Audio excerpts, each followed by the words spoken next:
నేను రథంపై యాత్ర చేస్తున్నప్పుడు ఎన్నోసార్లు మార్గంలో ఆగుతూ ఉంటాను, చూస్తూ ఉంటాను. నేను తప్పుడు మార్గంలో వెళ్ళట్లేదు కదా అని, నేను సరైన మార్గంలోనే వెళ్తున్నాను కదా అని. కారణం ఏమిటి? ఎందుకంటే నేను ముందుకు వెళ్ళిన తర్వాత దారి తప్పిపోకూడదు. జీవన యాత్రలో కూడా ఇది చాలా అవసరం. జీవన యాత్రలో భోగాలు విలాసాలతో దారి తప్పడం చాలా సులభం. మళ్ళీ మళ్ళీ ఆగి మీరు చూసుకోవాల్సి ఉంటుంది. మిమ్మల్ని మీరు ప్రశ్నలు వేసుకోవాల్సి ఉంటుంది. నేనిప్పుడు చేస్తున్న పని ముందు నేను చేయాలనుకున్న పనేనా అని, నేను జీవించాలి అనుకున్న జీవితమే ప్రస్తుతం నేను జీవిస్తున్నానా అని. ఒకవేళ ఈ ప్రశ్నకు సమాధానం అవును అయితే అప్పుడు ముందుకు వెళ్ళండి, లేదంటే ఆగిపోయి సరి చేసుకోండి.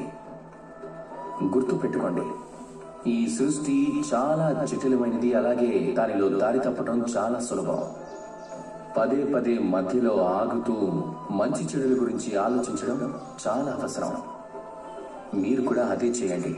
అలాగే నాతో పాటు ప్రేమతో చెప్పండి, రాధా కృష్ణ.